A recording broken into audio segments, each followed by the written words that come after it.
Hello guys, welcome to our channel. आज हम class 11th के बायोलॉजी का chapter neural control and coordination का लेक्चर नंबर 4 करने जा रहे हैं, जहां पर हम आज ह्यूमन सेंट्रल नर्वस सिस्टम यानी कि जिसके अंदर ब्रेन और स्पाइनल कॉर्ड इंक्लूडेड होता है। लेकिन हमें यहाँ पर सिर्फ ब्रेन पढ़ना है क्योंकि हमारी एनसीईआरटी के अंदर सिर्फ ब्रेन दिया हुआ है। तो आज हम ह्यूमन सेंट्रल नर्वस सिस्टम के बारे में पढ़ेंगे, जिसमें हम क्या पढ़ेंगे, ब्रेन पढ़ेंगे। लेकिन उससे पहले लेक्चर नंबर 3 के अंदर हमने पढ़ा था transmission of the nerve impulse, और एक बार हम उसे क्या करेंगे, रिवाइज करेंगे। तो हमने कहा था कि ट्रांसमिशन का मतलब क्या होता है कि जब भी एक न्यूरॉन से इंफॉर्मेशन इम्पल्स दूसरे न्यूरॉन में जानी होती है तो हम उसे क्या कह देते हैं कि भाई ट्रांसमिशन होनी है। और ये जो ट्रांसमिशन होती है वो कहाँ से होती है, वो एक जंक्शन के थ्रू होती है जिसे हम कहते हैं साइनैप्स। और ये साइनैप्स बनता कैसे है, from the membrane of the pre synaptic and post synaptic neuron. जो हमारी प्री साइनेप्टिक न्यूरॉन होते हैं और उसके बाद जो हमारी पोस्ट साइनेप्टिक न्यूरॉन होते हैं, उन दोनों के बीच में एक स्पेस होता है जिसे हम क्या बोल रहे थे, साइनेप्टिक क्लेफ्ट। और ये तीनों ही मिलकर हमारा क्या बना रहे थे, साइनेप्सिस बना रहे थे। अब सबसे पहले क्या होता है कि इन्फॉर्मेशन जो है वो नर्व एंडिंग में आती है, तो इम्पल्स वहां पर आई, तो जैसे ही इम्पल्स वहां पर आती है तो कैल्शियम की एंट्री होने लगती है। कैल्शियम की जैसे ही एंट्री हुई तो वो साइनेप्टिक वेसिकल को कहती है कि तुम क्या करो, फ्यूज कर जाओ from the membrane of the pre synaptic neuron. तो वो फ्यूज कर जाती है, और जैसे ही जो साइनेप्टिक वेसिकल है वो फ्यूज करती है from the membrane of the pre synaptic neuron, तो होता क्या है कि न्यूरोट्रांसमीटर रिलीज हो जाते हैं साइनेप्टिक क्लेफ्ट के अंदर। अब जैसे ही न्यूरोट्रांसमीटर रिलीज होते हैं कहाँ, साइनेप्टिक क्लेफ्ट के अंदर, तो होता क्या है कि ये होती है हमारी पोस्ट साइनेप्टिक न्यूरॉन, जिसमें ये डेंड्राइट्स दिए हुए हैं। और डेंड्राइट में क्या प्रेजेंट होते हैं, रिसेप्टर्स प्रेजेंट होते हैं। अभी रिसेप्टर जो है वो सोडियम वाले भी हो सकते हैं, वो क्लोरीन वाले भी हो सकते हैं। अगर सोडियम वाले हुए तो जो न्यूरोट्रांसमीटर अगर एक्साइटेटरी हुए कि हाँ भाई आगे इम्पल्स को और पहुंचाना है, तो वो न्यूरोट्रांसमीटर कहाँ जाकर बाइंड करेंगे, सोडियम लिगैंड चैनल पे।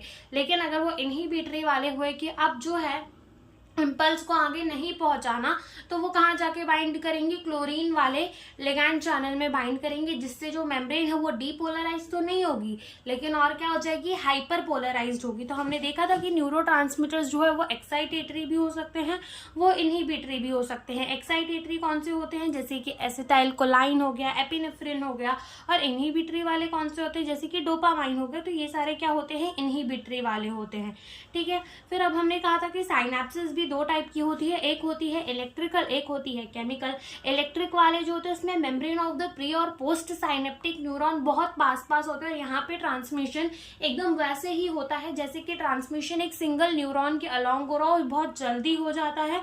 ठीक है, और फास्ट होता है। देन द केमिकल साइनेप्स, और यहाँ पे क्या प्रेजेंट होते हैं, गैप जंक्शंस प्रेजेंट होते हैं जो कि इन दोनों सेल्स को क्या करते हैं, कनेक्ट करते हैं। केमिकल साइनेप्सिस अभी जो हमने ऊपर पूरा पढ़ा वो क्या पढ़ा, केमिकल साइनेप्सिस पढ़ा, जिसमें साइनेप्टिक क्लेफ्ट प्रेजेंट होता है, न्यूरोट्रांसमीटर्स रिलीज होते हैं, स्लोअर ट्रांसमिशन होती है, देन द इलेक्ट्रिकल साइनेप्स। तो इतना हमने लेक्चर नंबर 3 के अंदर पढ़ा था। और अब हम स्टार्ट करने जा रहे हैं ह्यूमन सेंट्रल नर्वस सिस्टम। ठीक है, तो अब हम वो स्टार्ट करते हैं।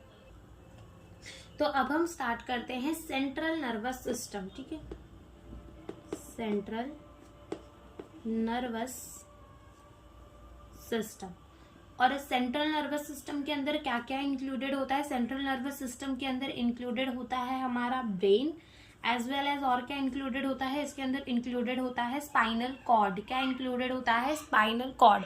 ठीक है, तो सेंट्रल नर्वस सिस्टम के अंदर क्या क्या इंक्लूडेड होगा, ब्रेन एंड स्पाइनल कॉर्ड। और अभी हम यहाँ पर किसे पढ़ेंगे, हम पढ़ेंगे ब्रेन को। ठीक है, तो अगर हम देखें तो ब्रेन जो है वो क्या है, वो हमारे बॉडी के अंदर क्या रोल प्ले करता है। तो सबको पता है कि ब्रेन जो है वो बहुत इंपॉर्टेंट रोल प्ले करता है। हमारे बॉडी के अंदर जितने भी फंक्शंस हो रहे हैं वो इतने कोऑर्डिनेटेड वे में हो रहे हैं, इतने सही तरीके से हो रहे हैं। उन सबको इन्फॉर्मेशन देने का काम, उन सबसे अच्छे से काम करवाने का काम जो है वो कर कौन रहा है, ब्रेन कर रहा है। ठीक है, कौन कर रहा है, ब्रेन कर रहा है। ठीक है, तो ब्रेन होता क्या है, ब्रेन जो होता है ना, हम उसको और क्या कह सकते हैं कि ब्रेन जो है ना वो कंट्रोल एंड कमांड सेंटर है, यानी कि वो हमारी की पूरी बॉडी को कंट्रोल तो कर ही रहा है, साथ में वो हमारे जितने भी ऑर्गन्स है, तुम्हें कब क्या करना है, उस ऑर्गन को कब क्या काम करने हैं, वो सब कमांड भी कौन दे रहा है, ब्रेन दे रहा है। इनफैक्ट अगर तुम भी कुछ चीज सोचते हो तो तुम वो कैसे सोच रहे हो, ब्रेन के थ्रू सोच रहे हो। तो ये हमारा क्या होता है, ये होता है हमारा कंट्रोल एंड कमांड सेंटर। क्या होता है, ये होता है हमारा कंट्रोल एंड कमांड सेंटर। ठीक है, ब्रेन को हम क्या कह सकते हैं, कंट्रोल एंड कमांड सेंटर कह सकते हैं। ठीक है, अगर ब्रेन की शेप देखी तो वॉलनट जैसी शेप का होता है, अखरोट जैसी शेप का होता है, और ये प्रोटेक्टेड रहता है एक बॉक्स के अंदर, एक बोनी बॉक्स के अंदर, जिसे हम क्या कहते हैं, क्रेनियम। क्या कहते हैं, क्रेनियम में जो खोपड़ा प्रेजेंट होता है ऊपर, उसे क्या कहते हैं, क्रेनियम कहते हैं। तो अगर हम शेप की बात करें तो ब्रेन कैसा दिखता है, वॉलनट जैसी शेप का दिखता है। तो ठीक है, तो हम लिखेंगे कि ये कैसा होता है, वॉलनट लाइक होता है, एंड प्रोटेक्टेड होता है, and protected by bony box, जिसे हम क्या कहते हैं, क्रेनियम। ठीक है, क्रेनियम के थ्रू जो है वो हमारा ब्रेन क्या रहता है, प्रोटेक्टेड रहता है। ठीक है, बहुत सारी एक्टिविटीज जो हैं वो ब्रेन ही कंट्रोल करता है। जैसे हमें तो पता है हमारी पूरी की पूरी बॉडी को ही कौन कंट्रोल करता है, ब्रेन कंट्रोल करता है। लेकिन हमारी एनसीईआरटी के अंदर जो जो चीजें बोली हुई है कि हाँ भाई ये चीज जो है वो ब्रेन कंट्रोल करता है, तो वो चीज हम लिख लेते हैं। ठीक है, जैसे कि various activity control by brain. ठीक है, बहुत सारी एक्टिविटीज जो है वो कौन कंट्रोल करता है, ब्रेन। जैसे कि वॉलेंटरी ऑर्गन्स को कंट्रोल करने का काम कौन करता है, ब्रेन काम करता है। ठीक है, वॉलेंटरी ऑर्गन्स को कंट्रोल, वॉलेंटरी का मतलब वो ऑर्गन जिसमें हम अपने मन से कर सकते हैं। जैसे कि अगर हमें कहना हो कि जैसे हमारे हाथ, तो हाथों का मूवमेंट अब जब हमारा मन करेगा हम तभी करेंगे, लोकोमोशन हम तभी करेंगे जब हमारा कोई मन करेगा, मूवमेंट हम तभी करेंगे जब हमारा कुछ मन हो रहा होगा।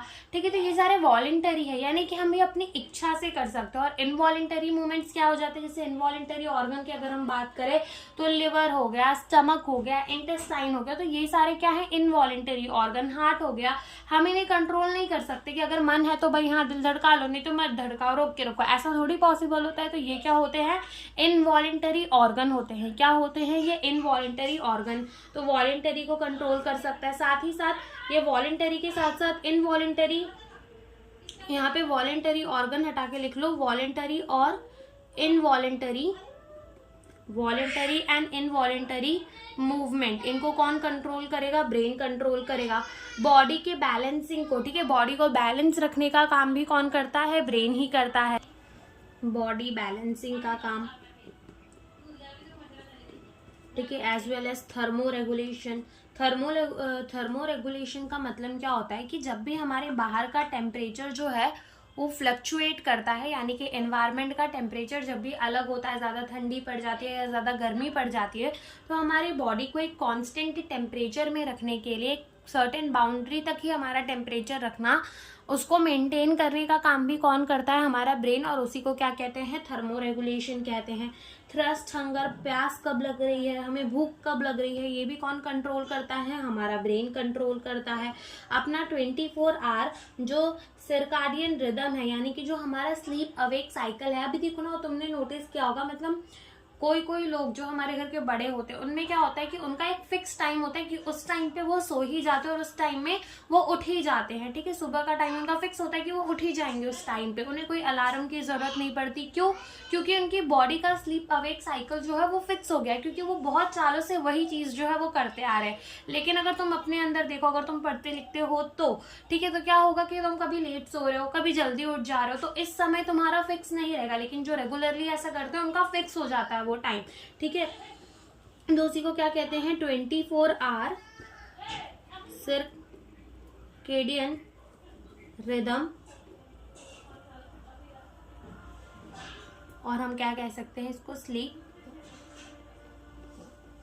अवेक साइकिल, क्या कह सकते हैं, स्लीप अवेक साइकिल, ठीक है। और फिर जितने भी हमारे एंडोक्राइन ग्लैंड है, एंडोक्राइन ग्लैंड का मतलब ऐसे ग्लैंड्स होते हैं जो कि हार्मोन रिलीज करते हैं विदाउट डक्ट, ठीक है। तो जो हमारे एंडोक्राइन ग्लैंड्स है, जैसे कि अगर कब कब कितना हार्मोन रिलीज करना है, कब ज्यादा ग्रोथ हार्मोन रिलीज करना है, तुमने देखा होगा एक स्पेसिफिक टाइम पे हाइट बहुत ज्यादा बढ़ती है इंसानों की, ठीक है। तो ऐसा क्यों होता है, क्योंकि ग्रोथ हार्मोन रिलीज होता है। तो अब कितना ग्रोथ हार्मोन रिलीज करना है, कब रिलीज करना है, ये भी कौन डिसाइड करता है, ब्रेन डिसाइड करता है, ठीक है। Various functioning of endocrine, various functioning of endocrine glands, ठीक है। और साथ ही साथ में तुमने जो देखा होगा ह्यूमन का बिहेवियर, कि किसी किसी का बहुत अच्छा बिहेवियर होता है, किसी किसी का बहुत खराब बिहेवियर होता है, कोई चिड़चिड़ा होता है, कोई एकदम नॉर्मल होता है। तो ये भी चीज़ कौन कंट्रोल करता है, ब्रेन कंट्रोल करता है। तो लिख देते हैं यहाँ पर ह्यूमन बिहेवियर, ह्यूमन बिहेवियर ये भी कौन कंट्रोल करता है, ब्रेन ही कंट्रोल करता है, ठीक है। तो ये हमने बात कर ली कि ब्रेन जो है वो कंट्रोल एंड कमांड सेंटर है, वॉलनट लाइक होता है, प्रोटेक्टेड होता है एक बोनी बॉक्स में, जिसे हम क्या कहते हैं, क्रेनियम कहते हैं। बहुत सारी एक्टिविटीज जो है वो कौन कंट्रोल करता है, ब्रेन।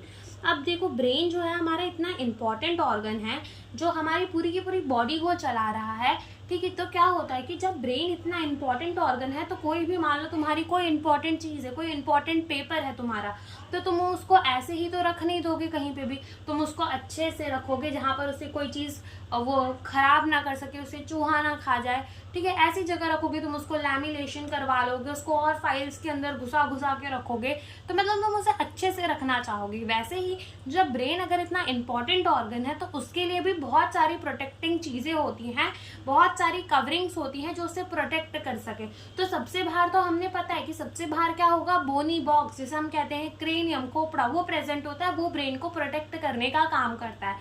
लेकिन क्रेनियम के तुरंत बाद ऐसा नहीं होता कि ब्रेन प्रेजेंट हो, वहां पर भी कुछ कवरिंग प्रेजेंट होती है जिसे हम कहते हैं क्रेनियल मेनिंजेस। क्या कहते हैं, क्रेनियल मेनिंजेस। उस क्रेनियल मेनिंजेस में भी ना क्या होता है कि एक सबसे बाहर वाली होती है जिसे हम कहते हैं ड्यूरा मैटर, उसके बाद एक मिडल लेयर होती है जिसे हम कहते हैं एराकोनॉइड, और उसके बाद एक और अंदर लेयर होती है जिसे हम कहते हैं पाया मैटर। यानी कि टोटल 4 कवरिंग्स प्रेजेंट होती हैं। सबसे बाहर की तरफ बोनी बॉक्स यानी कि क्रेनियम, अंदर कौन प्रेजेंट होगा, dura mater, then arachnoid and then pia mater. और ये 4 प्रोटेक्टिव कवरिंग के बाद जब तुम ये 4 चीजें अगर तुमने डाइसेक्शन करना है, तुम्हें ब्रेन देखना है, तो तुम्हें पहले क्रेनियम हटाना पड़ेगा, देन ड्यूरा मैटर, देन एराकोनॉइड और देन पाया मैटर, तब जाकर तुम्हें कहीं पे ब्रेन दिखेगा, ठीक है। तो हम यहाँ पे लिख देते हैं कि यहाँ हम क्या पढ़ रहे हैं, यहाँ पर हम पढ़ रहे हैं क्रेनियल मेनिंजेस को। Brain has some protective covering, ठीक है। हमारे ब्रेन के पास कुछ प्रोटेक्टिव कवरिंग्स होती हैं, ठीक है। और उनको हम क्या कहते हैं, उन्हीं को हम कहते हैं क्रेनियल मेनिंजेस। क्या कहते हैं, क्रेनियल मेनिंजेस कहते हैं। क्या कहते हैं, क्रेनियल मेनिंजेस कहते हैं, ठीक है। तो क्रेनियल मेनिंजेस कहते हैं। और ये जो क्रेनियल मेनिंजेस है उसमें 3 लेयर होती है, जो कि अभी हम डायग्राम बनाकर समझेंगे कि कौन से 3 लेयर की हम जो है वो बात कर रहे हैं, ठीक है। ओके, तो सबसे पहले मान लो कि तुम्हारे यहाँ पर ये जो प्रेजेंट है,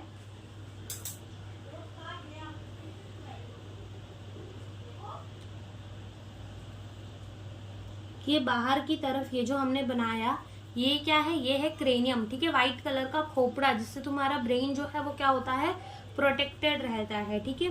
तो सबसे बाहर हमने क्या बना दिया, क्रेनियम बना दिया। सबसे बाहर हमने क्या बना दिया, वो बोनी बॉक्स बना दिया जिसे हम कह रहे हैं क्रेनियम।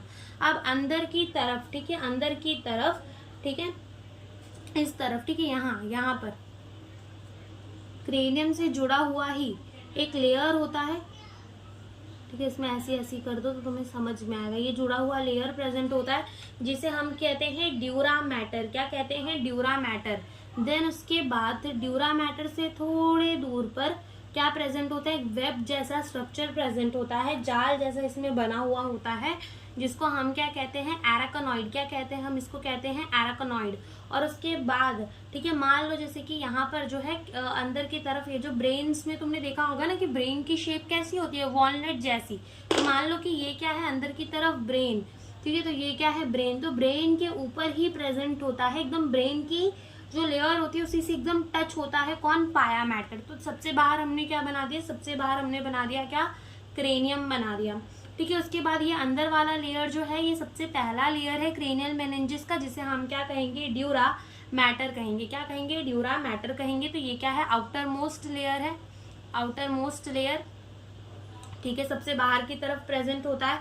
ये टफ होता है, ठीक है, थिक होता है, यानी कि थोड़ा मोटा होता है, और एक फाइबरस लेयर होती है, ठीक है। फिर उसके बाद जब हम यहाँ देखें तो हमने कहा ये दूसरा लेयर है, जिसे हम क्या कह रहे हैं, एराकनॉइड। क्या कह रहे हैं, एराकनॉइड कह रहे हैं, जो कि कैसा होता है, मिडिल लेयर होता है, मिडिल लेयर होता है।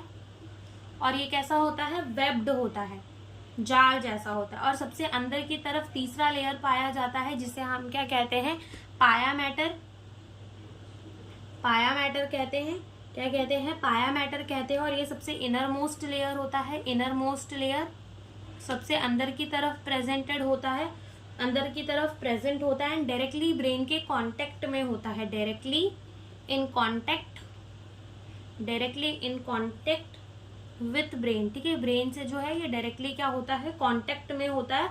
और ये हाईली वैस्कुलर होता है, यानी कि अच्छी खासी इसके अंदर हमें ब्लड वेसल्स देखने को मिल जाती हैं, खून इसके पास बहुत आता जाता है, ऐसा कह लो, ठीक है।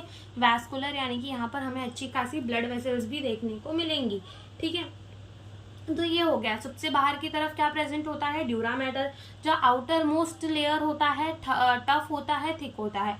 फिर अंदर की तरफ एक वेब स्ट्रक्चर पाया जाता है, जिसे हम कहते हैं एराकनॉइड। मिडल लेयर होता है, वेब्ड होता है। और अंदर की तरफ हमें देखने को मिलता है पाया मैटर, जो कि डायरेक्टली किसके साथ कांटेक्ट में होता है, ब्रेन के साथ, और हाईली वेस्कुलर होता है।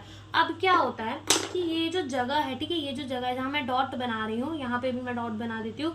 तो यहाँ पर देखो, जो हमारा ड्यूरा मैटर और एराकनॉइड, ड्यूरा मैटर और एराकनॉइड के बीच में जो स्पेस भरी हुई है ना, स्पेस खाली है मतलब, उसको हम क्या कहते हैं, उसको हम कहते हैं सब ड्यूरल स्पेस। क्या कहते हैं, सब ड्यूरल स्पेस कहते हैं। कौन सी स्पेस, जो स्पेस ड्यूरा मैटर और एराकनॉइड के बीच में प्रेजेंट है उसे क्या कहेंगे, सब ड्यूरल space.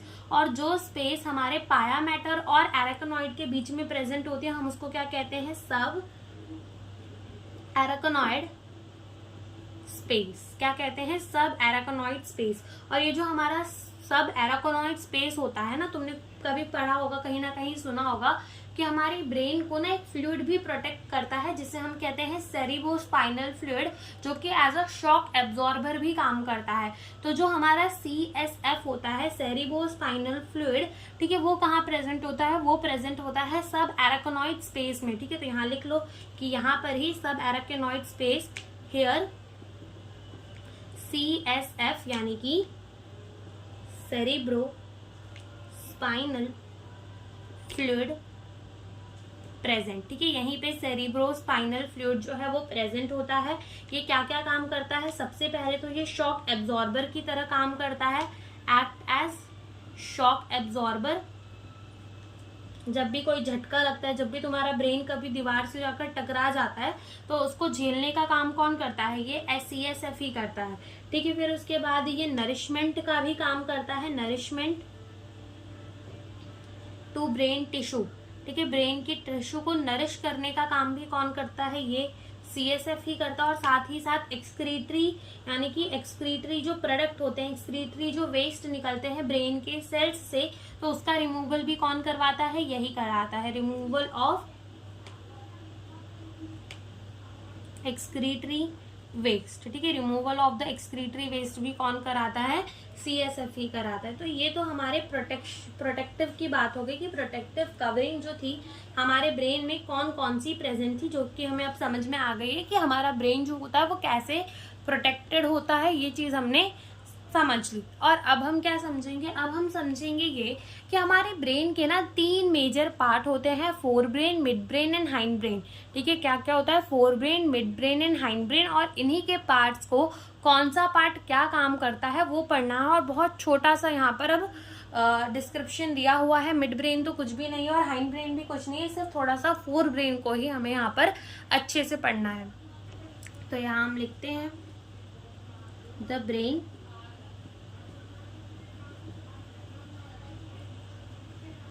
can be divided into 3 major part। ठीक है, 3 मेजर पार्ट के अंदर जो है ब्रेन को डिवाइड करते हैं। सबसे पहला पार्ट होता है फोर ब्रेन, दूसरा पार्ट होता है क्या, मिड ब्रेन, और तीसरा पार्ट होता है हाइंड ब्रेन। ठीक है, ये 3 मेजर पार्ट होते हैं ब्रेन के, forebrain, midbrain and hindbrain, जिसमें से according to the NCERT forebrain के अंदर इंक्लूडेड होता है सेरेब्रम, थैलेमस, हाइपोथैलेमस। ठीक है, लेकिन अगर तुम असलियत में देखने जाओगे तो फोर ब्रेन के अंदर सेरेब्रम प्रेजेंट होता है, हिप्पोकैम्पस प्रेजेंट होता है, एमिगडाला प्रेजेंट होता है, ऑल्फैक्टरी लोब्स प्रेजेंट होते हैं, थैलेमस, हाइपोथैलेमस और एपिथैलेमस, ये सारी चीजें जो है वो फोर ब्रेन के अंदर प्रेजेंट होती हैं। लेकिन एनसीईआरटी के अंदर हमें कहा है सिर्फ सेरेब्रम होता है, थैलेमस होता है, हाइपोथैलेमस। लेकिन जब तुम आगे पढ़ोगे तो तुम ना फोर ब्रेन के टॉपिक में ही पढ़ोगे एसोसिएशंस एरिया के बारे में, तो वहीं पे तुम्हें लिम्बिक सिस्टम भी देखने को मिलेगा, तो वहां पर ही वो सारी चीजें हमें दी हुई हैं। तो हम यहाँ पर लिखते हैं कि फोर ब्रेन के अंदर हमें क्या क्या देखने को मिलेगा, हमें देखने को मिलेगा सेरिब्रम। ठीक है, और हमें क्या देखने को मिलेगा, हमें देखने को मिलेगा थैलेमस, और हमें क्या देखने को मिलेगा, हमें देखने को मिलेगा हाइपोथैलेमस। क्या देखने को मिलेगा, हाइपोथैलेमस। ठीक है, तो जिसमें हम टिक मार देते हैं ना, उतनी ही हमें एनसीईआरटी के अंदर गिवन है कि फोर ब्रेन के अंदर सेरेब्रम प्रेजेंट है, थैलेमस एंड हाइपोथैलेमस। लेकिन अभी हम लिखेंगे कि इसके अंदर और क्या क्या प्रेजेंट है। इसके अंदर प्रेजेंट है हिप्पोकैम्पस, इसके अंदर प्रेजेंट है एमिगडाला, इसके अंदर प्रेजेंट है ऑल्फैक्टरी लोब, और इसके अंदर बस इतना लिख लो कि सेरेब्रम, थैलेमस, हाइपोथैलेमस तो एनसीईआरटी के अंदर दिया हुआ है, hippocampus, amygdala and olfactory lobe जो है वो तुम खुद लिख लो। मिड ब्रेन के पास क्या होता है, मिड ब्रेन के पास होता है कॉर्पोरा क्वाड्रिजेमिना। ठीक है, तो यहाँ पे लिख लो कॉर्पोरा क्वाड्रिजेमिनिया। ठीक है, कॉर्पोरा क्वाड्रिजेमिनिया जो है वो कहाँ प्रेजेंट होता है, मिड ब्रेन के अंदर। और हाइंड ब्रेन के अंदर क्या क्या होता है, पॉन्स, सेरेबेलम। ठीक है, और क्या प्रेजेंट होता है, मेड्यूला ऑब्लैंगडाटा। क्या प्रेजेंट होता है, मेड्यूला ऑब्लैंगडाटा। ठीक है, क्या प्रेजेंट होता है, मेड्यूला ऑब्लैंगडाटा, मेड्यूला ऑब्लैंगडाटा क्या प्रेजेंट होता है हाइंड ब्रेन के अंदर, पॉन्स, सेरेब्रम और मेडुला ऑब्लैंगडाटा। ठीक है, ऑब्लैंगडाटा जो है वो कहाँ प्रेजेंट होता है,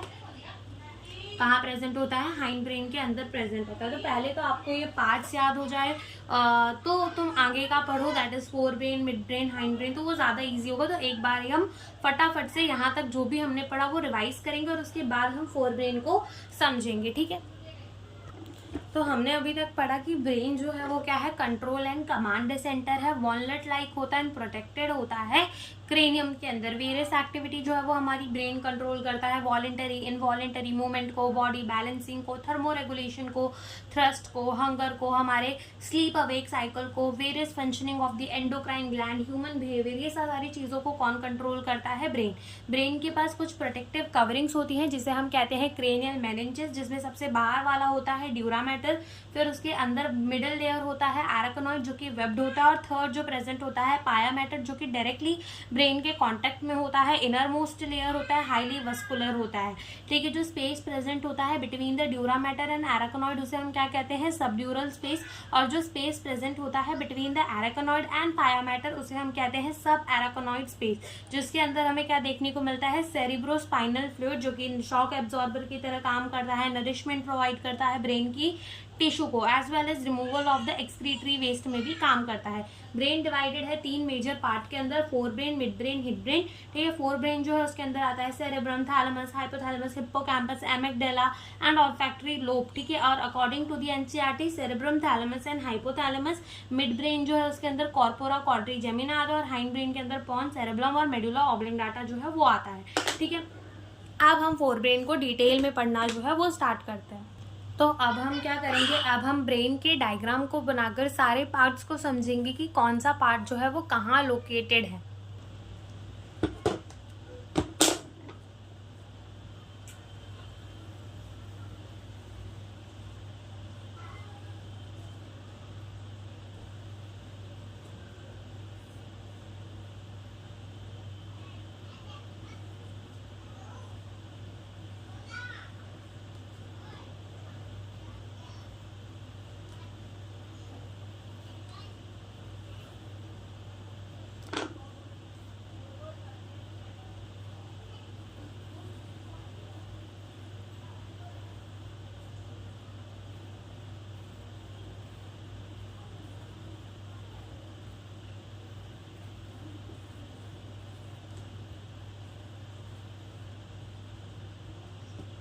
ठीक है, तो ये जैसे कि हमने मान लो ब्रेन बना दिया।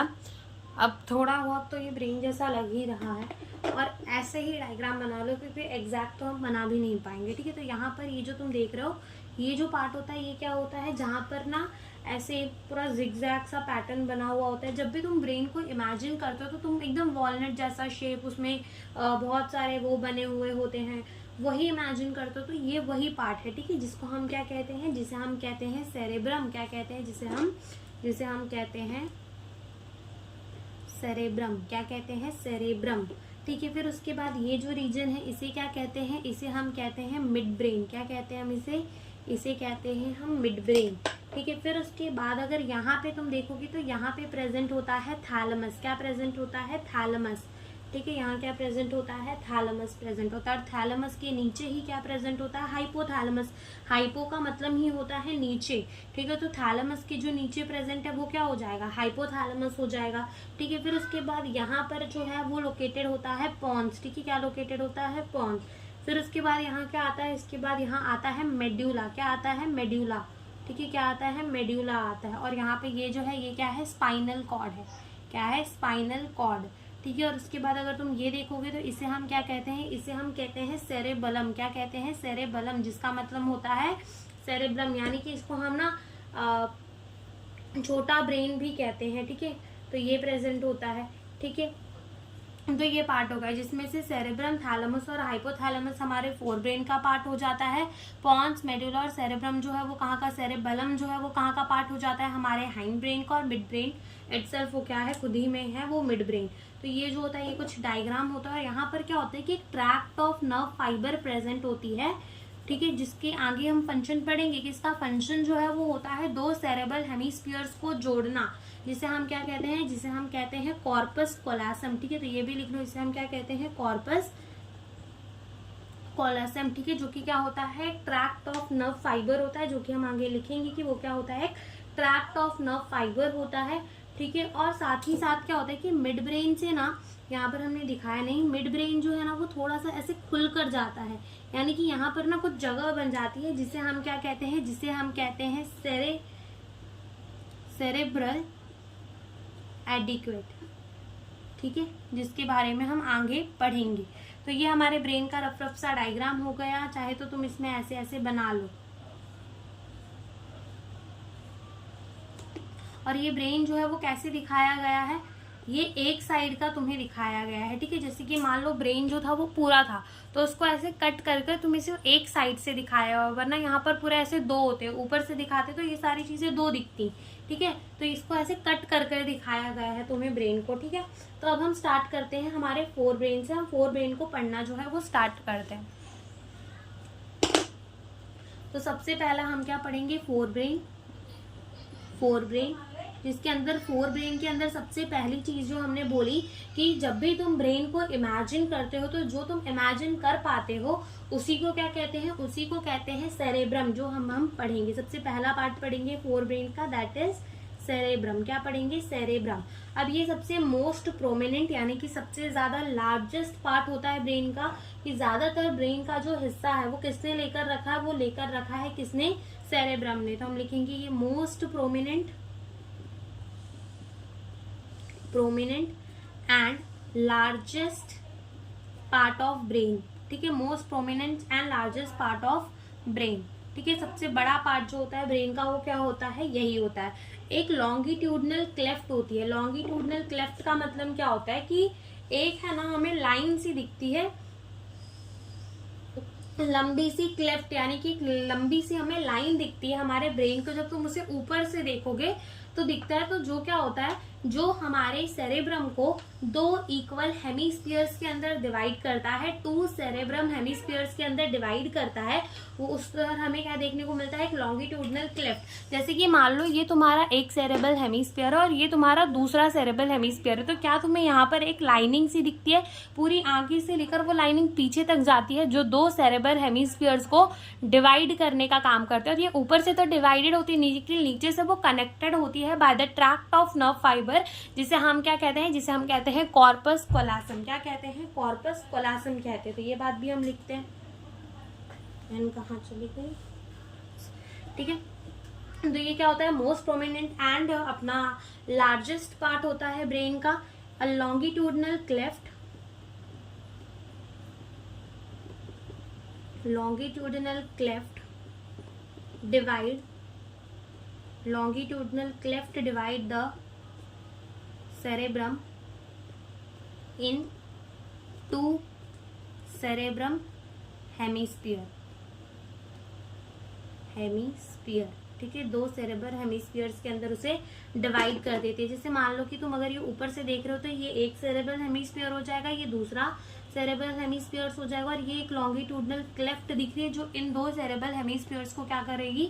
एक दूसरे से डिवाइड करने का काम करेगी। जैसे यहाँ पर भी ब्रेन है और यहाँ पर भी पूरा का पूरा ब्रेन है। ठीक है, मतलब कि क्या है? सेरेब्रम है, तो एक लॉन्गिट्यूडनल सी क्लेफ्ट दिखेगी जो इन दोनों को क्या करेगी? डिवाइड करने का काम कर रही होगी। ठीक है, तो ये क्या बनाया हमने? टॉप व्यू बनाया। लेकिन मैंने जैसा बताया कि दोनों ही सेरेब्रल हेमीस्फीयर्स जो होते हैं ना, सेरेब्रम हेमीस्फीयर, वो एक दूसरे से जुड़े हुए होते हैं by the tract of nerve fibre, जिसे हम क्या कहते हैं? कॉर्पस कोलासम। तो ये बात भी हम लिख देते हैं कि both hemisphere connected by the tract of nerve fiber called corpus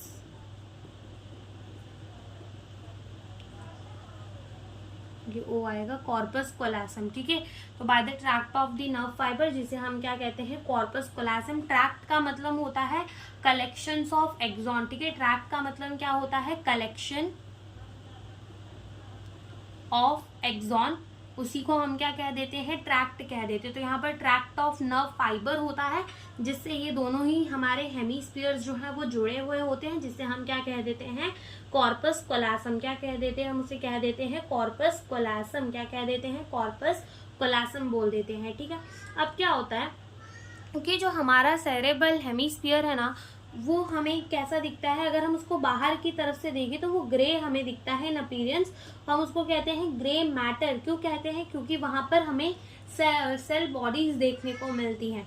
जैसे कि अगर हम डायग्राम बनाकर अब समझते हैं, तो जो हमारा सेरेब्रल हेमीस्फीयर का आउटर लेयर होता है ना, जो बाहर की तरफ जो हिस्सा प्रेजेंट होता है उसका, उसे हम क्या कहते हैं? उसे हम कहते हैं सेरेब्रल कॉर्टेक्स। ठीक है, तो ये बात भी हम लिखते हैं कि जो आउटर पार्ट होता है, आउटर पार्ट ऑफ सेरेब्रम, ठीक है, जो आउटर पार्ट होता है सेरेब्रम का, उसे हम क्या कहते हैं? उसे हम कहते हैं सेरेब्रल कॉर्टेक्स। क्या कहते हैं? सेरेब्रल कॉर्टेक्स कहते हैं। अब जैसे कि मान लो कि जो हमारा ब्रेन होता है, ठीक है, जो हमारा ब्रेन होता है उसके अंदर हमें अच्छे खासे फोल्ड्स देखने को मिलते हैं। ठीक है, तो अगर हमें उस पर अच्छे खासे फोल्ड्स देखने को मिलते हैं, तो सेरेब्रल कॉर्टेक्स में भी हमें बहुत अच्छे क्या देखने को मिलते हैं? फोल्ड्स देखने को मिलता है। अब ये फोल्ड्स एक्चुअली में होते क्यों हैं? इनकी जो मेम्ब्रेन इतनी कॉन्वुलेटेड होती क्यों है?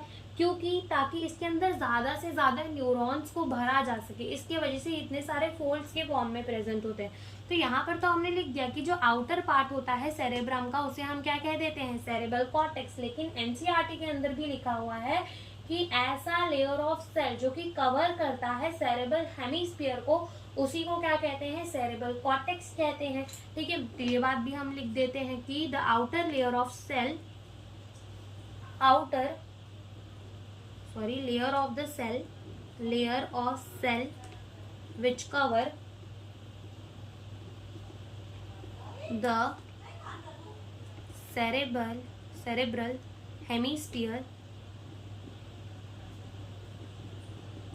is called, ठीक है, is called cerebral कॉर्टेक्स। ठीक है, उसी को हम क्या कहते हैं, सेरेब्रल कॉर्टेक्स कहते हैं। Outer part of the cerebrum कह लो या फिर ऐसा सेल का लेयर कह लो जो कि हमारे सेरेब्रल हेमिस्फीयर को कवर करता है, उसी को हम क्या कह देते हैं, सेरेब्रल कॉर्टेक्स कह देते हैं। तो ये भी क्या होता है, they are thrown in the prominent fold, यानी कि इसमें भी क्या होते हैं, बहुत सारे फोल्ड्स प्रेजेंट होते हैं। तो ये बात भी हम लिख देते हैं, थ्रोन इन प्रोमिनेंट फोल्ड्स। ठीक है, यहाँ पे हमें अच्छे खासे क्या देखने को मिलते हैं, फोल्ड्स देखने को मिलते हैं।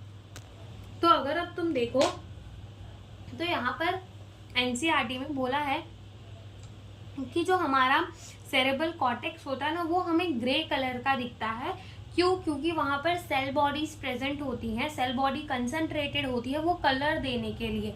तो वो चीज भी हम समझते हैं। जैसे कि मान लो ये जो है, ये क्या है, सेरेब्रल कॉर्टेक्स है, जिसमें हम अच्छे खासे फोल्ड्स दिखाने की कोशिश कर रहे हैं। ठीक है, ये हमने बस इसका थोड़ा सा छोटा सा सेक्शन बनाया है, पूरा नहीं बनाया। ठीक है, तो मान लो ये क्या है, ये है हमारा सेरेब्रल कॉर्टेक्स। अब क्या होगा कि यहाँ पे न्यूरॉन्स की क्या प्रेजेंट होंगी, सेल बॉडीज प्रेजेंट होंगी। यहाँ पे न्यूरॉन्स की क्या प्रेजेंट होंगी, सेल बॉडी प्रेजेंट होगी। यहाँ पर न्यूरॉन्स की क्या प्रेजेंट होगी, सेल बॉडी। इधर पे बना लो, यहाँ पे भी उसकी सेल बॉडी। ठीक है, तो ऐसे ही पूरे के पूरे कॉर्टेक्स में क्या प्रेजेंट होंगी, न्यूरॉन्स की सेल बॉडी प्रेजेंट होंगी, और इनका जो एक्सॉन है वो अंदर की तरफ ऐसे प्रेजेंट होगा। ठीक है, अंदर की तरफ इनका क्या प्रेजेंट होगा, एक्सॉन प्रेजेंट होगा। अंदर की तरफ इनका क्या प्रेजेंट होगा, एक्सॉन प्रेजेंट होगा। तो जैसे हमने देखा कि सेरेब्रल कॉर्टेक्स के अंदर क्या प्रेजेंट है, सेल बॉडी। ठीक है, यहाँ पर क्या प्रेजेंट है, सेल बॉडी, यानी कि यहाँ पर सेल बॉडी कंसंट्रेटेड है कहाँ, in the cerebral cortex, cerebral cortex. ठीक है, यहाँ पर क्या प्रेजेंट है, सेल बॉडी प्रेजेंट है। और जब यहाँ पर सेल बॉडीज प्रेजेंट है तो ये यहाँ पर कंसंट्रेटेड है, यहाँ पे ये जमी हुई है, यहाँ पर बहुत सारी प्रेजेंट है एक कलर देने के लिए हमारे सेरेब्रल कॉर्टेक्स को। और वो कौन सा कलर देती हैं, वो देती हैं ग्रे कलर। इसलिए हम उसको क्या कह देते हैं, हम उसको कह देते हैं ग्रे मैटर। क्या कह देते हैं, ग्रे मैटर कह देते हैं, बिकॉज ये कौन सा अपीयरेंस देती है, ग्रेइश अपीयरेंस देती है। तो हम इसको क्या कह देते हैं, ग्रे मैटर। क्या कह देते हैं हम इसको, ग्रे मैटर। और ये कौन सा अपीयरेंस देती है, ग्रेइश अपीयरेंस, ग्रेइश अपीयरेंस।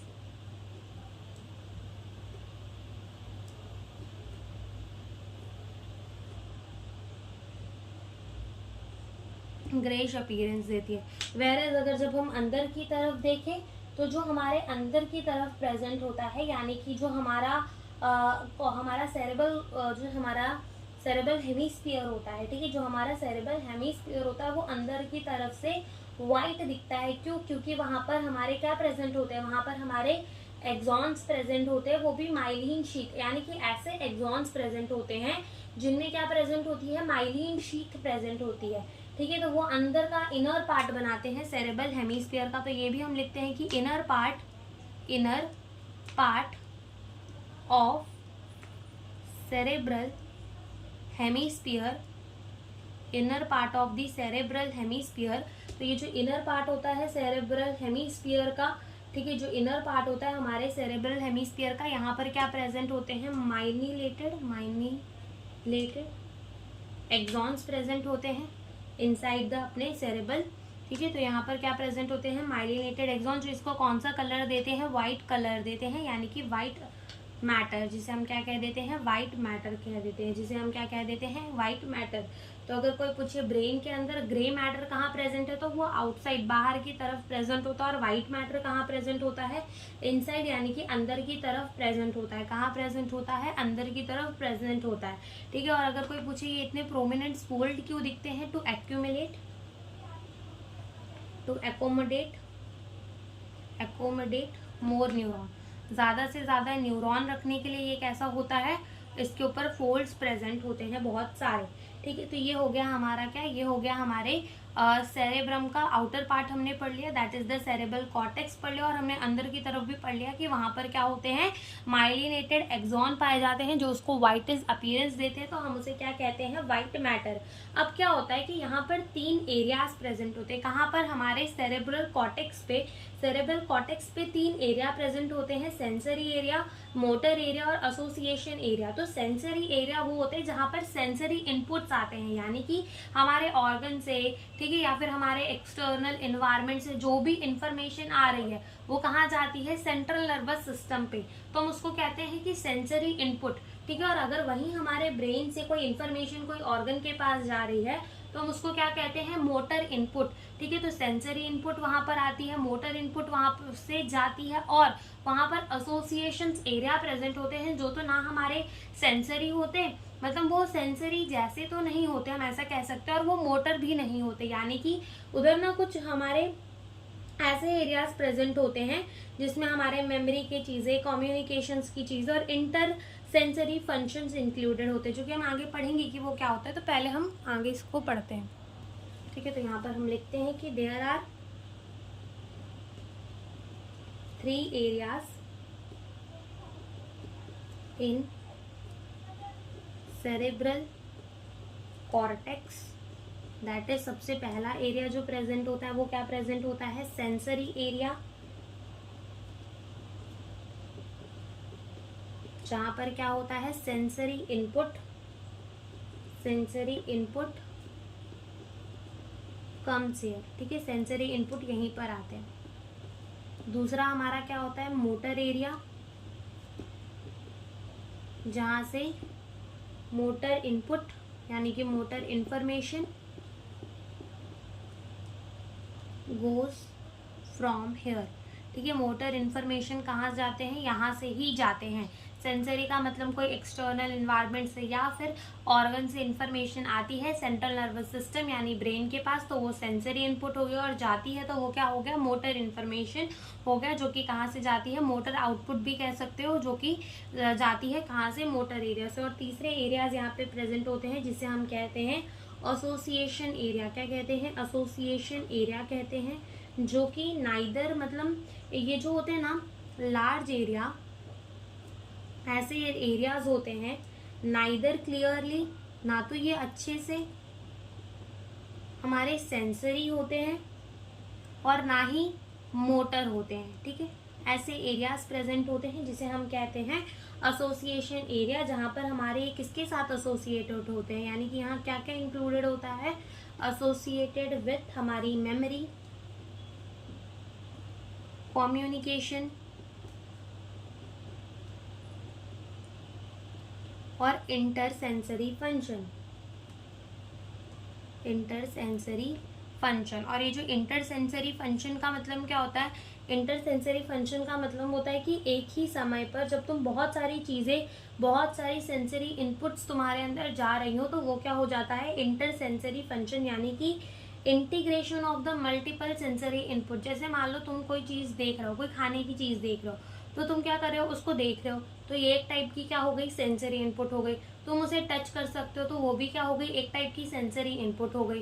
तुम उसे स्मेल कर सकते हो, वो भी एक टाइप की क्या हो गई, सेंसरी इनपुट हो गई। तुम उसे खा सकते हो, यानी कि तुम उसका टेस्ट ले सकते हो, वो भी क्या हो गई, एक तरफ की क्या, एक टाइप की क्या हो गई, सेंसरी इनपुट हो गई। तो इतने सारे सेंसरी इनपुट जो है वो तुम एक समय में कर सकते हो, उसे छू भी सकते हो, खा भी सकते हो, सूंघ भी सकते हो, देख भी सकते हो, सब कुछ एक साथ कर सकते हो, बिल्कुल कर सकते हो। तो ये क्या हो गई, एक टाइप की इंटरसेंसरी फंक्शन ना। तो हम लिख देते हैं कि इंटरसेंसरी फंक्शन क्या होती है, इंटरसेंसरी फंक्शन इज इंटीग्रेशन का मतलब जोड़ना, ठीक है, integration of the multiple sensory input, integration of the multiple sensory input, यही क्या हो जाता है, इंटर सेंसरी फंक्शन। ठीक है, तो ये तो हमने सबसे पहला पढ़ लिया हमारे फोर ब्रेन का, दैट इज द क्या पढ़ लिया, हमने अभी तक सेरेब्रम को पढ़ लिया। उसके बाद जो सेकंड पढ़ना है वो हमें यहाँ पर पढ़ना है लिम्बिक लोब, या फिर जिसे हम कहते हैं लिम्बिक सिस्टम। ठीक है, जिसे हम क्या कहते हैं, लिम्बिक लोब, या फिर जिसे हम क्या कहते हैं, लिम्बिक सिस्टम। तो वो भी हम यहाँ पे पढ़ते हैं, लिम्बिक लोब, या फिर जिसे हम क्या कहेंगे, लिम्बिक सिस्टम। ठीक है, लिम्बिक लोब या फिर जिसे हम क्या कहेंगे, लिम्बिक सिस्टम, वो हम पढ़ेंगे। तो यहाँ पर क्या होता है कि जब तुम अपने सेरेब्रम को हटा तो नहीं सकते, तो जब भी अगर तुमने डाइसेक्शन वीडियो देखी होगी ब्रेन की, तो उसमें क्या होगा कि जब भी सेरेब्रम को हटाएंगे ना, तो अंदर की तरफ और भी स्ट्रक्चर्स देखने को मिलेंगे। तो कौन कौन से स्ट्रक्चर, जैसे कि हिप्पोकैम्पस देखने को मिलेगा, एमिगडाला देखने को मिलेगा। तो यही दोनों मिलकर क्या बनाते हैं, लिम्बिक सिस्टम बनाते हैं। ठीक है, तो हम यहाँ पे लिखेंगे ये क्या होते हैं, डीप स्ट्रक्चर्स। ठीक है, डीप स्ट्रक्चर विद इन, कहाँ होते हैं ये, विद इन सेरिब्रम। ठीक है, कहाँ होते हैं, सेरिब्रम हैज, क्या होता है वहां पर, एक तो हिप्पोकैम्पस होता है, साथ ही वहां क्या होता है, एमिगडाला एक्सेट्रा, फॉर्मिंग हमारा क्या, लिम्बिक लोब या फिर लिम्बिक सिस्टम। ठीक है, लिम्बिक लोब या फिर लिम्बिक सिस्टम, जिसमें से जो हिप्पोकैम्पस होता है उसका काम क्या होता है, ये शॉर्ट टर्म मेमोरी को कन्वर्ट कर देता है किसके अंदर, लॉन्ग टर्म मेमोरी के अंदर। ठीक है, कन्वर्ट शॉर्ट टर्म मेमोरी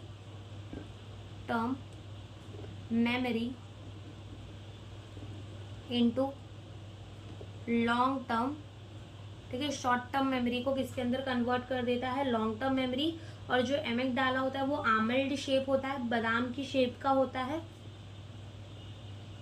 और ये क्या कंट्रोल करता है, कंट्रोल करता है एंगर यानी कि गुस्सा, एज वेल एज रेज, जो बदले की भावना होती है उनको कौन कंट्रोल करने का काम करता है, एमिगडाला कंट्रोल करने का काम करता है। और ये जो हमारा लिम्बिक सिस्टम होता है अलोंग विद द हाइपोथैलेमस के साथ मिलकर ये हमारा क्या बनाता है, इमोशनल ब्रेन बनाता है, जहाँ पे हमारे सारे इन्फॉर्मेशन, हैप्पीनेस हो गया, ठीक है, दुख हो गया, सुख हो गया, मोटिवेशन हो गया, फियर हो गया, एंगर हो गया, ये सारी चीजें कहाँ कंट्रोल होती हैं, दोनों मिलकर कंट्रोल करते हैं। तो लिम्बिक सिस्टम प्लस क्या हमारा हाइपोथैलेमस, दोनों मिलकर हमारा क्या बनाते हैं, इमोशनल ब्रेन।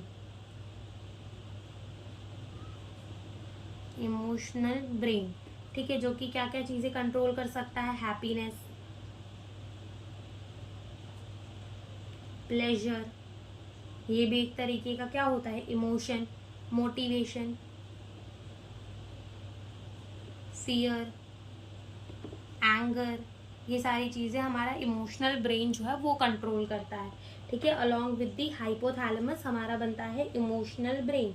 ठीक है, अलोंग विद द हाइपोथैलेमस क्या बनता है, इमोशनल ब्रेन बनता है। ठीक है, तो ये हमने देख लिया। अब उसके बाद हमने क्या देखना है, हमने देखना है कि थैलेमस और हाइपोथैलेमस क्या काम करते हैं, और इसके बाद हमें पढ़ना है मिड ब्रेन। ठीक है, तो सबसे पहले हम क्या देख लेते हैं, यहाँ पर चौथा हम देख लेते हैं यहाँ पर थैलेमस। तो थैलेमस जो होता है वो सेरेब्रम, जो हमारा सेरेब्रम होता है, ठीक है, जिसमें बहुत सारे फोल्ड्स होते हैं, वो व्रैप्ड होता है अराउंड द थैलेमस, यानी कि जैसे कि मान लो ये अंदर की तरफ क्या प्रेजेंट है, थैलेमस प्रेजेंट है, तो थैलेमस के ऊपर, थैलेमस जैसे ये मान लो थैलेमस प्रेजेंट है, ठीक है, तो थैलेमस के ऊपर जो सेरेब्रम है वो पूरा का पूरा व्रैप्ड होता है थैलेमस के ऊपर। ठीक है, थैलेमस के ऊपर। ठीक है, तो हम इसमें लिख देंगे कि ये यहाँ पे क्या होता है, सेरेब्रम व्रैप्ड अराउंड। ठीक है, यहाँ पर सेरेब्रम व्रैप्ड होता है, और ये किसके तरह काम करता है, as a relay centre, act as a relay centre. ठीक है, कहाँ कैसे काम करता है, एज अ रिले सेंटर काम करता है। जैसे कि मान लो ये हमारा क्या है, ब्रेन है, ठीक है, तो ये अंदर की तरफ क्या प्रेजेंट होगा, थैलेमस प्रेजेंट होगा, और ये एज अ रिले सेंटर काम करेगा। यानी कि अगर कोई ब्रेन से इंफॉर्मेशन जानी है तो वो कहाँ से होती हुई जाएगी, थैलेमस से होती हुई जाएगी। अगर कोई इन्फॉर्मेशन ब्रेन तक आनी है तो वो कहाँ से होती हुई आएगी, थैलेमस से होती हुई आएगी। यानी कि ये सिपाही की तरह काम करता है, कोई इन्फॉर्मेशन राजा तक भेजनी है वो भेज देगा, कोई इन्फॉर्मेशन राजा से लेकर जानी है कौन भेज देगा, वो भेज देगा। तो ये रिले सेंटर की तरह काम करता है। यानी कि जितने भी इन्फॉर्मेशन होते हैं जो सेरेब्रम से बाहर जाए या बाहर से सेरेब्रम में आए, तो उसको कहाँ से पास होना पड़ता है, थ्रू दी थैलेमस। तो हम लिखेंगे all the information that goes to cerebrum or comes from cerebrum has to pass through thalamus, ठीक है। फिर उसके बाद यहाँ पर हमने देखना है पांचवा हाइपोथैलेमस के बारे में। तो हमने देखा ऊपर हाइपोथैलेमस के बारे में कि वो क्या कर रहा था, along with the limbic system क्या बना रहा था, हमारा इमोशनल ब्रेन। लेकिन थैलेमस को यहाँ पढ़ने से ज़्यादा आप पढ़ोगे नेक्स्ट चैप्टर में, जहाँ पर हॉर्मोन्स वगैरह के बारे में पढ़ना है, केमिकल कोऑर्डिनेशन एंड इंटीग्रेशन। तो वहाँ पर ज़्यादा हाइपोथैलेमस के बारे में पढ़ना है कि वो कैसे काम करता है, क्या काम करता है, ठीक है। तो बस हम यहाँ पे लिख लेते हैं कि ये कहाँ प्रेजेंट होता है, बिलो थैलेमस। थैलेमस के नीचे प्रेजेंट होता है क्या, हाइपोथैलेमस। थैलेमस के नीचे क्या प्रेजेंट होता है, हाइपोथैलेमस होता है। और ये कनेक्शन होता है between the neural and the endocrine system, ठीक है। कनेक्ट, या फिर ऐसे लिख दो, connection between neural and endocrine system. ये कनेक्शन होता है between the neural and the endocrine system. As well as इसके पास क्या होते हैं, कुछ group of the neurosecretory cells होते हैं जो कि क्या सिंथेसाइज करते हैं, हार्मोन सिंथेसिस करते हैं। तो यहाँ पे लिख देंगे कि इसके पास क्या होता है, has neurosecretory cell, neurosecretory cell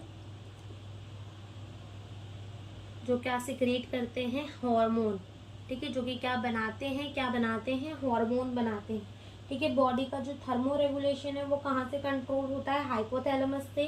thrust और हंगर कौन कंट्रोल करता है, हाइपोथैलेमस। ग्रोथ हो गया, वेरियस इमोशंस हो गए, और एज वेल एज जो पिट्यूटरी ग्लैंड होता है उसे भी कौन कंट्रोल करता है, हाइपोथैलेमस ही जो है वो कंट्रोल करता है। तो यहाँ पर हम लिख देंगे कि क्या क्या काम करता है, थर्मो रेगुलेशन को कंट्रोल करता है, ठीक है। ये किसे कंट्रोल करता है, थ्रस्ट एंड हंगर को कंट्रोल करता है, ठीक है। एज वेल एज ये क्या करता है, ग्रोथ को कंट्रोल करता है, कितना लंबा होगा वो, रिप्रोडक्शन को कंट्रोल करता है, ठीक है। बहुत सारे इमोशंस हो गए उन्हें कंट्रोल करता है। एज वेल एज ये किसे कंट्रोल करता है, पिट्यूटरी ग्लैंड को, ठीक है। तो ये सारी चीज़ों को ये क्या करता है, कंट्रोल करता है। ओके, तो ये हो गया हमारा हाइपोथैलेमस। तो यहाँ पर हमारा जो फोर ब्रेन है वो होता है खत्म, और इसके बाद आता है हमारा second part, that is the mid brain. क्या आता है हमारा, मिड ब्रेन। क्या आता है हमारा, मिड ब्रेन। तो अब हम पढ़ेंगे मिड ब्रेन को। तो ये जो मिड ब्रेन होता है ना वो कहाँ लोकेटेड होता है, वो लोकेटेड होता है बिटवीन द थैलेमस और hypothalamus of the fore brain, ठीक है। थैलेमस कह लो या फिर हाइपोथैलेमस कह लो। तो थैलेमस या फिर हाइपोथैलेमस और किसके बीच में इंक्लूडेड होता है, pons of the hindbrain, ठीक है। यानी कि थैलेमस कह लो या हाइपोथैलेमस कह लो ऑफ दी फोर ब्रेन, और pons of the hindbrain, यानी कि इन दोनों के बीच में जो है वो क्या प्रेजेंट होता है, हमारा मिड ब्रेन प्रेजेंट होता है, ठीक है। क्या प्रेजेंट होता है, मिड ब्रेन प्रेजेंट होता है। तो ये हम लिख देते हैं कि कहाँ प्रेजेंट होता है, प्रेजेंट बिटवीन द थैलेमस, या फिर ऐसे कह लो hypothalamus, present between the thalamus and hypothalamus of forebrain. यानी कि ये जो थैलेमस और हाइपोथैलेमस थे वो कहाँ के थे, फोर ब्रेन का पार्ट था, एंड पॉन्स, ठीक है। ये कहाँ का पार्ट था, हिंड ब्रेन का पार्ट था, ठीक है। तो यहाँ लिख देंगे हाइंड ब्रेन, ठीक है। तो ये कहाँ प्रेजेंट होता है, बिटवीन द थैलेमस और hypothalamus of the forebrain and pons of the hindbrain के अंदर ये जो है हमारा मिड ब्रेन प्रेजेंट होता है। और अगर हम तुम मिड ब्रेन के डॉर्सल साइड में देखोगे ना तो वहाँ पर 4 स्वेलिंग्स देखने को मिलती है, जिसे हम कहते हैं कॉर्पोरा क्वाड्रिजेमिना, ठीक है। क्या कहते हैं, कॉर्पोरा क्वाड्रिजेमिना कहते हैं। तो ये भी हम लिख देते हैं कि ऑन द डॉर्सल पोर्शन, या ठीक है, ऑन डॉर्सल साइड में किसके, of the mid brain, dorsal side of the mid brain में हमें क्या देखने को मिलती है, 4 स्वेलिंग, 4 स्वेलिंग्स, यानी कि 4 हमें लोब्स देखने को मिलते हैं, जिसे हम क्या कहते हैं, कॉर्पोरा क्वाड्रिजेमिना, ठीक है। क्या कहते हैं, कॉर्पोरा क्वाड्रिजेमिना, जहां पर हमें पीछे की तरफ 4 स्वेलिंग्स देखने को मिलती हैं, ठीक है। तो जिसमें से ना दो ऊपर वाली जो स्वेलिंग्स होती हैं वो विजुअल रिफ्लेक्सेस को कंट्रोल करती हैं, और जो नीचे की दो स्वेलिंग्स होती है वो ऑडिटरी रिफ्लेक्सेस को। ठीक है, जब भी कोई साउंड आ रही है बॉडी में तो वो उसे कौन डिटेक्ट कर लेगा, हमारी नीचे वाली जो स्वेलिंग्स होती हैं वो, और ऊपर वाली जो स्वेलिंग्स होती हैं वो विजुअल रिफ्लेक्सेस को। जब भी कोई एक ऑब्जेक्ट को हम देखते हैं, ठीक है, और कोई ऑब्जेक्ट को देखने के साथ साथ हम, जैसे कि मान लो तुम्हारे सामने से बस जा रही है, ठीक है, तो तुम क्या करोगे कि मुंडी को घुमा के वो बस तक देखते हो, और वो खुद होता है, हम ना चाहे तब हम ना करें, लेकिन अगर तुम नॉर्मल देखोगी तो वो हो ही जाता है। तो उसे कौन कंट्रोल करता है, जो ऊपर वाले दो लोब्स होते हैं। जैसे कि मान लो ये तुम्हारा क्या है, मिड ब्रेन है, ठीक है, तो मिड ब्रेन के पीछे से 4 स्वेलिंग्स देखने को मिलेंगी, 2 स्वेलिंग्स यहाँ देखने को मिलेगी। अगर फ्रंट साइड से देखो तो कुछ ऐसा दिखेगा, 2 स्वेलिंग्स ऊपर की तरफ देखने को मिल जाएंगी, 2 स्वेलिंग्स नीचे की तरफ। तो ऊपर वाली जो होगी वो क्या कंट्रोल करेगी, विजुअल रिफ्लेक्सेस को, और नीचे वाली जो कंट्रोल करेगी ऑडिटरी रिफ्लेक्सेस को। ठीक है, ऑडिटरी चीजों को कंट्रोल करेगी। तो ये भी चीज लिख लो कि जिसमें से पहली जो है वो क्या होती है, सुपीरियर, यानी कि ऊपर की तरफ प्रेजेंट होती है, और दो जो होती है वो क्या होती है, इंफीरियर। ठीक है, इंफीरियर होती है, तो दो क्या होती है, सुपीरियर, और दो क्या होती है, इंफीरियर। ये वाली जो है वो क्या कंट्रोल करेगी, विजुअल रिफ्लेक्सेस। ठीक है, विजुअल रिफ्लेक्स, ये क्या कंट्रोल करेगी, विजुअल रिफ्लेक्स। और ये कौन सी वाली कंट्रोल करेगी, auditory,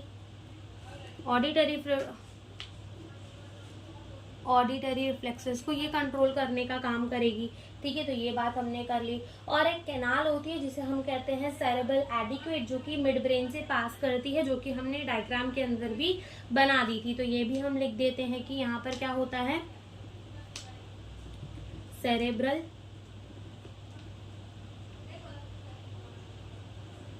aqueduct, cerebral aqueduct passes through the mid brain,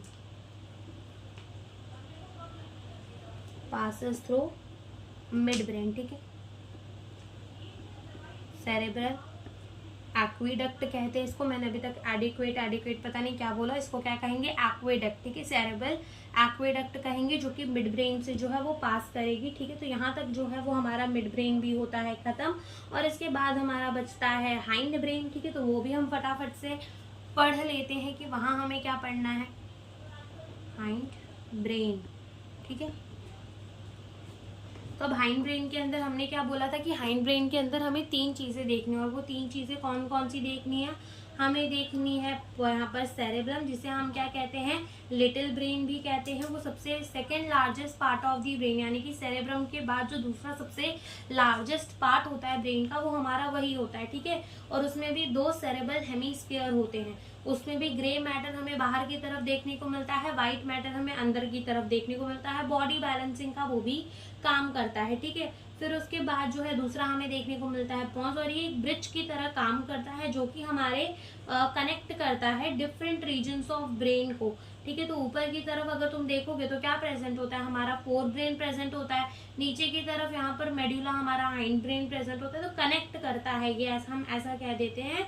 और साथ में जो हमारा मेडुला ऑब्लिंग डाटा होता है, ये क्या करता है, कनेक्ट करता है स्पाइनल कॉर्ड के साथ और कंट्रोल करता है कार्डियोवैस्कुलर एक्टिविटीज को, हमारे रेस्पिरेटरी रिफ्लेक्सेस को, वॉमिटिंग रिफ्लेक्सेस को, गैस्ट्रिक रिफ्लेक्सेस को, कफिंग को, स्नीजिंग, ये सारे रिफ्लेक्सेस को कंट्रोल करने का काम कौन करता है, मेडुला ऑब्लिंग डाटा, जो कि हमारे स्पाइनल कॉर्ड के साथ कनेक्टेड होता है। और ब्रेन स्टेम कैसे बनती है, मिड ब्रेन, पॉन्स और मेडुला। ठीक है, मिड ब्रेन, पॉन्स और मेडुला को जोड़ दो तो वो हमारी क्या बन जाती है, ब्रेन स्टेम बन जाती है। ठीक है, तो ये सारी चीजें भी हम एक बार ही लिख लेते हैं। तो यहाँ पर मैंने ये सारी चीज़ें लिख ली है, एक बार हम फिर से इसको फटाफट से एक्सप्लेन कर लेते हैं। ठीक है, तो सबसे पहले हमने कहा हाइंड ब्रेन, उसके अंदर 3 चीज़ें इंक्लूडेड होती है, सेरेब्रम, पॉन्स एंड मेडुला ऑब्लिंगाटा।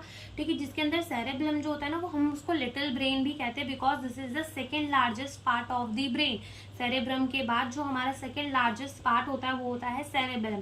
ठीक है, इसके अंदर भी 2 सेरेब्रल हेमिस्फीयर होते हैं। ग्रे मैटर, जैसे कि हमें ब्रेन के अंदर देखने को मिला था, बाहर की तरफ क्या प्रेजेंट था, ग्रे मैटर, और अंदर की तरफ क्या प्रेजेंट था, व्हाइट मैटर। सेम यहाँ पे भी हमें देखने को मिलता है, बॉडी बैलेंसिंग एंड कंट्रोल का काम करता है। और इसकी सरफेस जो होती है वहां पे भी बहुत सारे फोल्ड्स देखने को मिलते हैं, कॉन्वोल्यूटेड होती है। क्यों, ताकि ज्यादा से ज्यादा न्यूरॉन्स को एक्यूमुलेट किया जा सके, एकोमोडेट किया जा सके। ठीक है, पॉन्स जो है वो एक ब्रिज की तरह काम करता है, जो कि इंटरकनेक्ट करता है different region of the brain को।